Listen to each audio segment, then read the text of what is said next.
ജീവിതത്തിൽ പരിഹാസങ്ങളും അല്ലെങ്കിൽ കളിയാക്കലുകളും ഒക്കെ കേൾക്കുന്ന ഒരുപാട് മനുഷ്യരുണ്ടാകും. അവരെ എങ്ങനെയാണ് അതിജീവിക്കേണ്ടത്? സ്വന്തമായി ഒരു പ്രായമൊക്കെ കഴിഞ്ഞ് തങ്ങൾക്ക് സാധിക്കില്ല എന്ന് തോന്നുന്ന കാര്യങ്ങളൊക്കെ സാധിച്ചെടുക്കുന്ന മനുഷ്യരുണ്ട്. അവരൊക്കെ സമൂഹത്തിൽ പലപ്പോഴും ഒരുപാട് ആളുകൾക്ക് പ്രേരണയായി മാറുന്ന മനുഷ്യരാണ്. അങ്ങനെ ഒരു വ്യക്തിയെ പരിചയപ്പെടാം. കിക്ക് ബോക്സിങ്ങിൽ ദേശീയ തലത്തിൽ 2 ഗോൾഡ് മെഡൽ നേടി താരമായത് മറ്റാരുമല്ല, ഒരു ഡോക്ടറാണ്.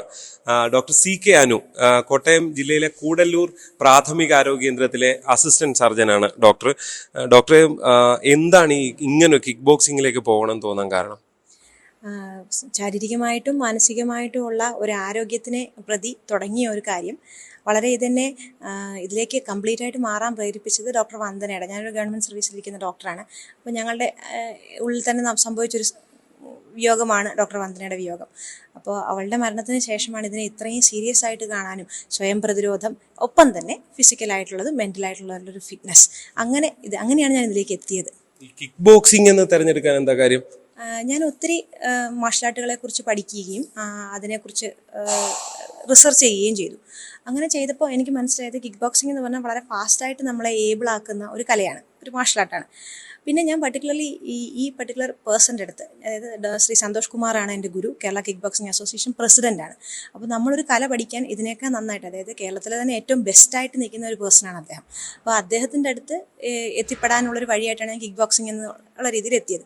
അപ്പോൾ ആ കിക്ക് ബോക്സിംഗ് അദ്ദേഹത്തിൻ്റെ അടുത്ത് പഠിക്കുകയും അദ്ദേഹത്തിൻ്റെ അടുത്ത് ഏറ്റവും നന്നായിട്ട് അതിപ്പം എത്തി നിൽക്കാനും പറ്റുന്നത് ദൈവാനുഗ്രഹം കൊണ്ട് മാത്രമാണെന്നാണ് ഞാൻ പറയുന്നത്. അപ്പോൾ അതുകൊണ്ടാണ് ഞാൻ കിക്ക് ബോക്സിംഗ് തിരഞ്ഞെടുത്തത്. ഏറ്റവും നല്ലൊരു ഗുരു, ഏറ്റവും നല്ല രീതിയിലുള്ളൊരു ഗൈഡൻസ്, അതിനുവേണ്ടിയാണ് ഞാൻ കിക്ക് ബോക്സിങ്ങിലേക്ക് തന്നെ മാറിയത്.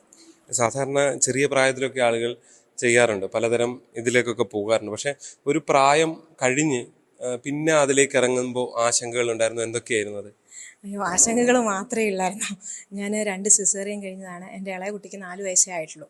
അപ്പോൾ ഞാൻ ആശങ്കകൾ മാത്രം കൊണ്ടാണ് ഇറങ്ങിയത്. കാരണം ശാരീരികമായ ബുദ്ധിമുട്ടുകൾ ധാരാളം ഉണ്ടായിരുന്നു. നടുവേദനയുണ്ട്, തുടർച്ചയായ ഇഞ്ചക്ഷൻസ്, ഗർഭത്തിനോടനുബന്ധിച്ചുള്ള ഇഞ്ചക്ഷൻസ് എല്ലാം എടുത്തെടുത്ത് എൻ്റെ ഒരു കാല് പൊങ്ങത്തില്ലായിരുന്നു. അപ്പോൾ അത്രയും വലിയ ഒരു ബുദ്ധിമുട്ടിൽ ഇങ്ങനൊരു കാര്യത്തിന് വേണ്ടി ഇറങ്ങുമ്പോൾ എന്നേക്കാളേറെ എൻ്റെ കുടുംബത്തിനായിരുന്നു ആശങ്കകൾ വളരെയേറെ ഉണ്ടായിരുന്നത്. പക്ഷെ പിന്നെ വരുന്നിടത്ത് വെച്ച് കാണാം, പിന്നെ നല്ലൊരു കൈകളിലാണ് എത്തിയിരിക്കുന്നതെന്ന് തോന്നി. അപ്പം അങ്ങനെ എത്തിയപ്പോൾ ആ ഒരു രീതിയിലെ ആശങ്കകൾ പതുക്കെ ഒന്നൊന്നായിട്ട് മാറിപ്പോയി എന്ന് വേണം പറയാൻ.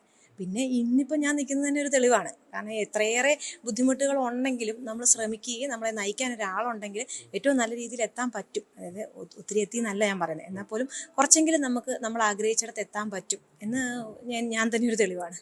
ഡോക്ടറുടെ പ്രായം ചോദിക്കുന്നില്ല, പക്ഷെ പ്രായം നോക്കുമ്പോൾ 35 വയസ്സുണ്ട്. ഈ പ്രായം നോക്കുമ്പോൾ ചെറിയ പിള്ളേരെയൊക്കെയാണ് ഇടിച്ചു വീഴ്ത്തിയിരിക്കുന്നത് അല്ലേ? അത് ഞാൻ പറഞ്ഞില്ലേ, സമയത്തിൻ്റെ ഒരു ഇതായിരിക്കാം. എനിക്ക് 35, ഇപ്പോൾ 36ലേക്ക് എത്തി നിൽക്കുന്നു. അപ്പോൾ ആ കുട്ടി എന്താണെങ്കിലും 22-ന് താഴെയുള്ളതാണ്. അപ്പോൾ നമ്മളോട് കൺസെൻ്റൊക്കെ ചോദിച്ചിട്ടാണ് അവർ ഇറക്കുന്നത്. ഇങ്ങനെ ഇറക്കി നിങ്ങൾക്ക് ബുദ്ധിമുട്ട് വന്നാൽ നിങ്ങൾ തന്നെയാണ് ഉത്തരവാദിത്തം എന്നൊക്കെ പറഞ്ഞപ്പം എൻ്റെ അതിയായ ആഗ്രഹമായിരുന്നു റിങ്ങിനകത്തൊന്ന് ഇറങ്ങിയിട്ടെങ്കിലും എനിക്ക് തിരിച്ചു പോരാൻ പറ്റുമെന്ന്. ഇനി എനിക്കൊരു ഫൈറ്റിന് ഇറങ്ങാൻ പറ്റുമെന്ന് പോലും എനിക്കറിയത്തില്ല. അപ്പം ആ ഒരു സിറ്റുവേഷനിൽ അവിടെ ഇറങ്ങി. പിന്നെ വളരെ നല്ലൊരു ഒപ്പോണൻ്റായിരുന്നു. അവരെ ഞാൻ വളരെയേറെ ബഹുമാനിക്കുന്ന ഒരു ആളായിരുന്നു. അവർ മണിപ്പൂരാണ്. മണിപ്പൂർ കോച്ചിൻ്റെ മകളാണത്. അപ്പോൾ അവർ ഇൻ്റർനാഷണൽ പ്ലെയറും ഗോൾഡ് മെഡൽ വിന്നറും അങ്ങനെയൊക്കെ ഒരു നല്ലൊരു ഓപ്പണൻ്റായിരുന്നു. അപ്പോൾ എന്നെ സംബന്ധിച്ചിടത്തോളം അവരുമായിട്ട് ഫൈറ്റ് ചെയ്ത് തോറ്റു പോന്നാലും ഞാൻ വളരെ ഹാപ്പിയായിരുന്നു. കാരണം നല്ലൊരു ഒപ്പോണൻറ്റുമായിട്ട്, റെസ്പെക്റ്റബിൾ ആയിട്ടുള്ളൊരു ഒപ്പോണൻറ്റുമായിട്ട് ഫൈറ്റ് ചെയ്യാനൊരു അവസരം എനിക്ക് കിട്ടി.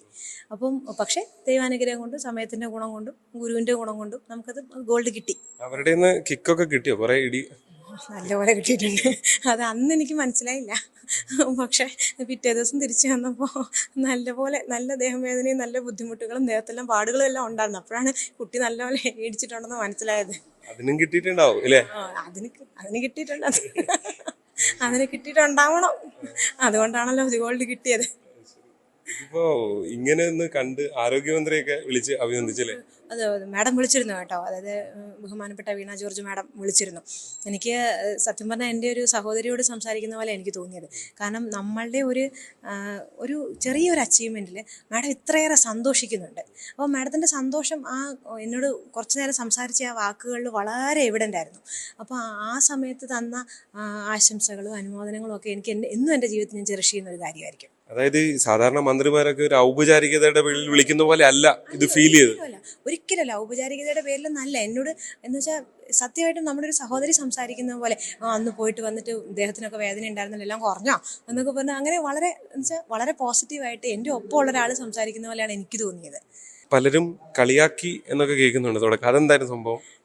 അതിപ്പോ എന്തെന്ന് 30 കഴിഞ്ഞ ഒരു പെണ്ണ് ഇതാ പോണു പഠിക്കാൻ പോയി ഇടി കിട്ടി. പിന്നെ ചാമ്പ്യൻഷിപ്പിന് പോകുന്നതിന് മുമ്പ് നല്ല കളിയാക്കലായിരുന്നു. നമ്മൾ അവിടെ ചെന്ന് നിന്ന് കഴിയുമ്പോൾ തന്നെയും അവർ പലരും കരുതുന്നത് നമ്മളുടെ ഏതോ കുട്ടിയും കൊണ്ട് വന്നിരിക്കുന്ന പേരൻസ് എന്നാണ്. ഞാനും എൻ്റെ ഹസ്ബൻഡും കൂടി ഉണ്ടായിരുന്നു. അപ്പോൾ തലമുടിയൊക്കെ നിറച്ച് ഏതോ ഒരു കുട്ടിയും കൊണ്ട് വന്നിരിക്കുന്ന പേരൻറ്റ് എന്നുള്ള രീതിയിലാണ് അവർ നമ്മളെ കണ്ടിരുന്നത്.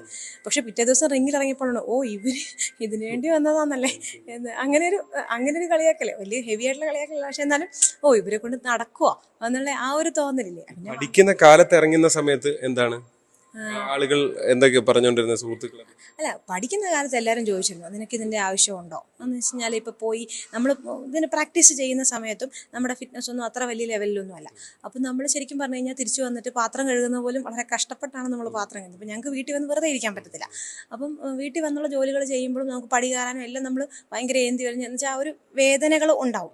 അത് ആ ഇനിഷ്യൽ ടൈമിൽ മാത്രമേ ഉള്ളൂ. അതൊരു ഫസ്റ്റ് 2 to 3 months മാത്രമേ ഉണ്ടാകത്തുള്ളൂ. പിന്നെ നമുക്ക് താഴെ വീണാൽ പോലും അറിയാൻ മേലാത്ത പോലത്തെ ഫിറ്റ്നസ് വരും. എന്ന് വെച്ചാൽ ഞാൻ വളരെ അതിശയിച്ചു പോയ കാര്യങ്ങളാണ് അതൊക്കെ. എന്ന് വെച്ച് കഴിഞ്ഞാൽ നമ്മൾ കുളിമുറി വീണാലും നമ്മൾ അറിയത്തു പോലില്ല. കാരണം അത്രയും നല്ല ലെവൽ ഓഫ് ഫിറ്റ്നസ്സാണ് പിന്നെ നമുക്ക് വരുന്നത്. അപ്പോൾ അങ്ങനെയുള്ള ഓരോരോ അനുഭവങ്ങളുണ്ട് നമുക്ക്. ഡെഫിനേഷൻ ഫിറ്റ്നസ് ലെവലിൽ ഭയങ്കര ഹൈ ആവും നമ്മൾ. എന്തുകൊണ്ട് ഇപ്പം ഒരുപാട് ലഹരി അങ്ങനെയുള്ള കുറേ പ്രശ്നങ്ങളിലേക്ക് മനുഷ്യർ പോകുന്ന ഒരു കാലമാണ്. അതിനിടയ്ക്കാണ് ജീവിതത്തിൽ ഈ ഒരു സമയത്ത് ഇപ്പോൾ ഡോക്ടറോട് സംസാരിക്കുമ്പോൾ ഡോക്ടർ ഇതിൻ്റെ ഒരു അനുഭവിക്കുന്ന ഹാപ്പിനെസ്സിനെ കുറിച്ച്, ഒരു ഗോൾഡ് മെഡൽ കിട്ടിയെന്നുള്ള സന്തോഷത്തിനേക്കാൾ അപ്പോഴത്തേക്ക് കിക്ക് ബോക്സിങ് ചെയ്യുമ്പോൾ അല്ലെങ്കിൽ ഒരു മാർഷൽ ആർട്സ് ചെയ്യുമ്പോൾ ഒരു ഹാപ്പിനെസ് ആണ് പറയുന്നത്. അത് നമ്മുടെ മനുഷ്യർ തിരിച്ചറിയുന്നില്ല അല്ലേ പലപ്പോഴും?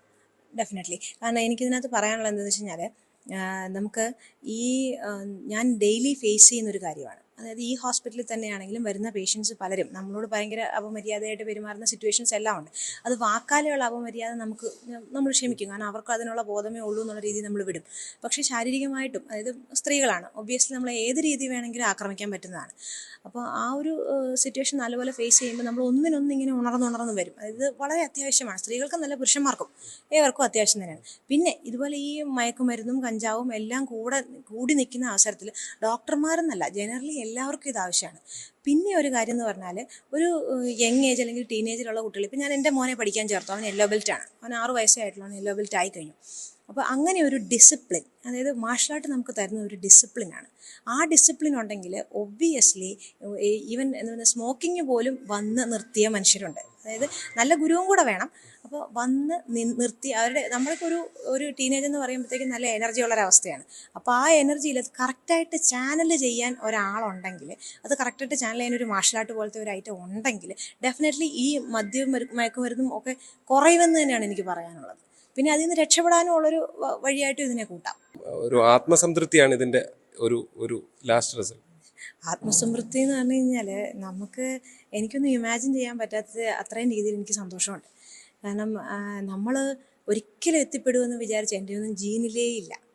ഞാൻ ബൈ ബർത്ത് ഡെഫിനറ്റ്ലി ഈ ജീനിൽ എനിക്ക് ഇങ്ങനൊരു കാര്യമേ ഉള്ളയാളല്ല. പക്ഷേ നമ്മൾ ഒരിക്കലും എത്തിപ്പെടുമെന്നോ ഒരിക്കലും ചിന്തിച്ചിട്ടോ പോലും ഇല്ലാത്ത, ഞാനൊക്കെ ഒരു പഠിപ്പിസ്റ്റായിട്ട് ഒബ്വിയസ്ലി അറിയാം, പഠിപ്പിസ്റ്റായിട്ട് ജീവിച്ച ഒരാളാണ്. അപ്പോൾ അങ്ങനെയൊന്നും എത്തിപ്പെടുമെന്ന് ഒരിക്കലും ചിന്തിച്ചിട്ടില്ല. പക്ഷേ എൻ്റെ ഡിഫറെൻ്റ് ആയിട്ടുള്ളൊരു ഫീൽഡിൽ അത് നല്ലൊരു രീതിയിൽ എത്താൻ പറ്റിയതിൽ ഒത്തിരി സന്തോഷമുണ്ട്. അതെനിക്ക് പറഞ്ഞറിയിക്കാൻ പറ്റാത്ത എത്രയും സന്തോഷമുണ്ട്. അതെല്ലാവരും അക്സെപ്റ്റ് ചെയ്തതിലും എനിക്ക് വളരെയേറെ സന്തോഷമുണ്ട്. എന്തായാലും ഈ ആത്മസന്തോഷം തന്നെയാണ് ഡോക്ടർ അനു നമ്മളോട് പങ്കുവെക്കുന്നത്. ആ ഫീലാണ്.